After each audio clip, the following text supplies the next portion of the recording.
I got some really cool news, and that is I got invited to race the FiM Asia Motocross Championship in Hua Hin here in Thailand.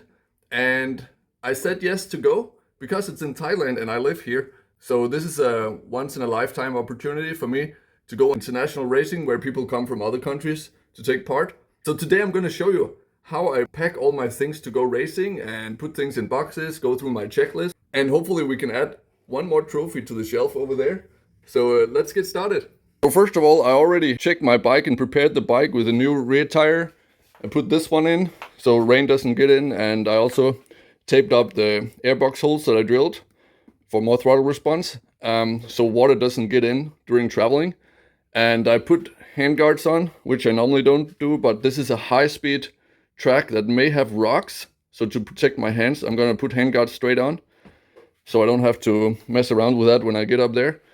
And then I wrote some strategic notes for me on the bar pad, and let me explain you what that is. So firstly, breathe. That's a classic for motocross races, but actually this has two meanings, because when I had my best race day ever, when I won 3 out of 4 races one day, it was because it was so dusty that I had to get to the front in order to breathe. It was so dusty you could only see sometimes 30 feet in front of you. And if I didn't get to the front, I wouldn't be able to breathe. And I actually planned that if I didn't get to the front, then I would just roll off the track and cancel basically, because I would definitely be breathing a lot of dust. So it's like a reminder of the mindset that made me win 3 out of 4 races that day. So I want to get into that mindset again. And this one is let it eat and ride clean. So let it eat, it's just like, remember to just use as much full throttle as possible. Just let the bike do the work. Let the bike eat full throttle as much of the time, because this track is very high speed and very well groomed. So I have to make sure that I use more throttle. Normally I'm a bit smooth on the throttle. I have to be more aggressive, but still ride clean. Don't make any mistakes as well. And of course, have some fun with it. That's why we ride motocross in the first place. Even though it's an important race for me, I'm gonna just go and try to have some fun riding the track. And one way you can remind yourself to have fun with it is when you've done a few laps on a new track, find your favorite parts of the track that you think are really fun, and then just focus on riding those sections and have fun with those. Enjoy that. That's the explanation of this last sentence here. Okie dokie. And again, thanks to Ref 100 Decals for supporting me. If you want to get faster, join the YouTube channel, click the join button and join Fast Club online coaching. And actually, you can watch my race live stream. I'll put a link in the description below to the 2 pages where you can watch it. I think it's going to be mainly on Facebook, maybe also on the YouTube channel of the Thailand Motorcycle Federation. Get your popcorn out and check it out. I'm going to race the first race of the day, both Saturday and Sunday, by the way, at around 9 on Saturday and 10 o'clock on Sunday, if I remember correctly. So check that out. Now we've gone through the bike. Now let's have a look at my equipment. So what I always do is I always lay out one set of equipment to race in, and then I'll bring extra sets separately. But you have to at least put everything out on the floor, I think, to make sure you remember everything. So just from the bottom up, and you see, I actually didn't even put my boots out. So let's do that as well. I'm still preparing here. So you do like a scan here from the bottom up. You got the boots, socks, those long underwear pants, and knee protectors, pants. Then we get to the upper body, elbow pads, chest plate, jersey, check, right? So now we're getting dressed up here. And then we got gloves and goggles, earplugs. I put them inside the goggles always in a little plastic bag, and helmet. So it's a little tip here. There's also 2 tear-offs cleaned and prepared. I cleaned the goggles as well. So they're ready to go. I got extra tear-offs in a separate box as well.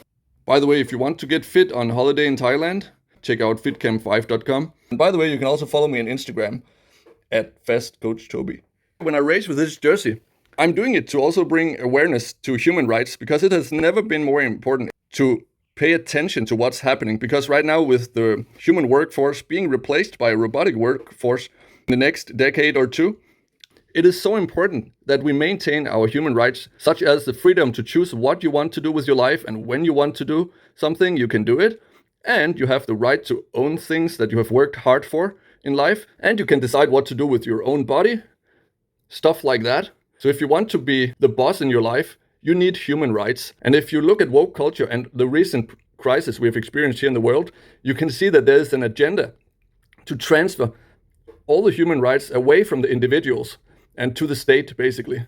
And they're trying to take away your rights, even your right to speak freely. In UK, you can go to jail if you think you know anything about genders, like basic common sense, you're going to go to jail. They're just proving that they are going to take away your human rights and your right to speak freely. And for that reason, we got this hashtag on the sleeve here. And some people say that we are already in World War III, and the weapon being used is misinformation and hidden agendas. So it's an information war. So basically every citizen right now is a soldier. And your most important way to fight as a soldier in this information war is to speak up and speak freely and be brave enough to speak and not just stay silent and weak and do what everybody else is pressuring to do. If you see something that's not common sense, if you see something that's not fair in the world, you have to stand up and say it. Otherwise, all the human rights will basically be transferred to a very little number of people that own most of the big corporations in the world, and they like to control things. That's their drug, you know. When you become a multi-billionaire, in most cases, most people, they get bored of money, and then all they want is more power and control. That's their new drug. So money gets boring, and then they just want control and power. So we have to stand up for that together. If you look here, we got the flags of our previous race team members here. So when you look at these flags, one thing I want you to notice is that maybe some of the governments, they are having some issues with each other, but all the citizens of these countries, they are friendly with each other and they are on the same page. But whenever there's a new war started, it may appear as if countries are not friends, but actually all the people in the countries, they are friends. It's just the super rich people that are pushing the politicians to go to war. It's not the people that want to go to war. It's actually the oligarchs that want it. And I want to say on a positive note, if everybody do their part in speaking up for justice and human rights, everybody will be able to live like a millionaire in the future. And I'm not joking, I thought about this a lot. With robotics and AI, they can do all the production and manufacturing and farming production, like robots can build themselves, you know? So they will be able to create wealth for every human on Earth to live like a millionaire. It's going to be a very bright future if everybody just have the balls to stand up and speak for what they want and their rights, okay? Otherwise, if you're a pussy and you just say nothing and let everything happen like during 2020 most people did, all the wealth and rights to own stuff and make decisions, it'll get transferred via woke culture into the hands of just a few people. So let's avoid that, okay? A very little number of people shouldn't control all this wealth, right? So don't be a pussy, stand up for what you want. So what I'm saying is we can build a bright future together. So let's do that, right? So that's why I'm wearing this jersey also for this race. And let's turn this one around, by the way, because I want to show you something here. So I write freedom here. That's something we should be fighting for. If you would like to decide what you want to do in your life and when you want to do it, designing your own life and having some rights to do that, then you like freedom, okay? And if we do that, we can still all be united. And even though they're trying to divide us, they're running all these division campaigns and agendas. You know, when robots, they will produce everything and we all have enough resources to live like millionaires and live a very comfortable life, there's no need to have wars anymore. So we will be united, everybody in the world in the future, if we just don't play reactive chess. You know, in chess, there's two types of chess you can play. You can play proactive chess, where you have a plan for what you want to do in the chess game, or you can play reactive chess, where you just react to whatever is put in front of you, whatever the other opponent is doing. And right now, the media that is working for the few super rich, they are creating a lot of division so they can provide solutions, and they're using crisis to provide solutions that make things happen in their way, okay? We have to make things happen in our way. So in the future, if you do this right, there won't be any more wars. There will be peace, prosperity, and unity. And I actually had a dream this night. It sounds a bit weird, but it was a violent dream. I was fighting with people, and I was even shooting a couple of guys in the fight. But then it ended in a good way, where I told one of the guys, hey man, I actually don't like fighting. How about you? And he said, yeah man, I also don't like fighting. And then we gave each other a hug, like a friendly hug. and that was the end of the dream. So that's what we need to do in the world. Because the soldiers that are fighting on both sides, they could actually sit down and have a beer together, have a good time, and be friends. No, none of the soldiers, they really want to kill each other in reality. So the general public are united as a default. We just need to unite and shape our own future in the transition to a robotic workforce. Okay, enough about that. Let's continue packaging. Okay, so now we have gone through the equipment here. Now let's go over to look at some extra parts that I'm bringing. So I got a box here with some extra equipment parts and bike manual, by the way. Here's some GoPro mounts and stuff. Oh, this is a Garmin. I actually use a Garmin because it can put heart rate data on the screen if I want. Extra goggles and gloves and stuff. And then in here I got some chain sprays and actually some extra parts like an extra clutch lever and a burner in case I need to heat up something and stretch it out like a lever or something. And then I got a bike lock to lock my bike to my truck. Extra set of handlebars and a lot of hangers to hang up my equipment for drying. Pump. Extra in here I got extra grips, extra cooling hoses, extra air filter just in case. So yeah, extra parts just in case. And then of course I'm gonna bring a bunch of tools so I can wrench the bike if I need to. Pressure gauge, very important. Extra set of bolts in case you lose a bolt. But actually I already checked all the bolts, like all the important bolts, like the suspension bolts down here, rear shock bolts, of course, axle nut, classic. I went through all the small bolts that keep the plastic in place, and all the engine mounting bolts are really important. I went through those. The triple clamp bolts I checked, wheel mount bolts down there.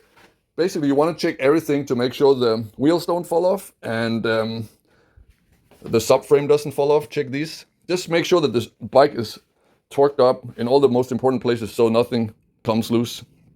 You know, that's really good to do, especially right before a race.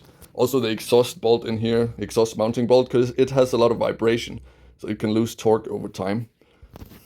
Then I line up all my gear when it's packed and closed and everything in front of the door. And then I go and check it off my checklist. And I'm sure your checklist will look a bit different from mine, but I showed you the overall principles that I use for packing. And then I put the bike on the truck and everything in the truck, and then we go racing. And then of course I just fuel up the bike and prepare it just like I normally do when I go practice. The only thing I do differently is I do a lot more checks and check all the bolts and stuff. Make sure the bike is completely ready to go, like check the chain, everything, so you don't have to do anything when you go practice. Because actually last time I went practicing for a race, I was so excited to get out on the track that I forgot to check the tire pressure, but luckily I set the tire pressure a couple of days before. So that's my tip for bike prep. Make sure the bike is 100% ready to race actually when you put it on the truck or in your car or van or whatever. And then there's less chance of you forgetting something important.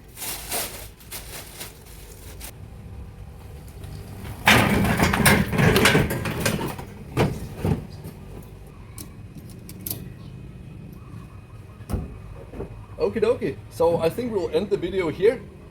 Bike is ready, equipment is ready, and make sure you subscribe, give the video a like if you liked any of it, and check out some of my other videos I made here. I'll put them on the screen here maybe later or in the description. I'm gonna put a video in the description about the Olympics opening ceremony because that's pretty weird, but if you understand the cash flow and the transfer of power that's behind it and the agenda, it's pretty interesting. In any case, thank you for watching and see you on the racetrack.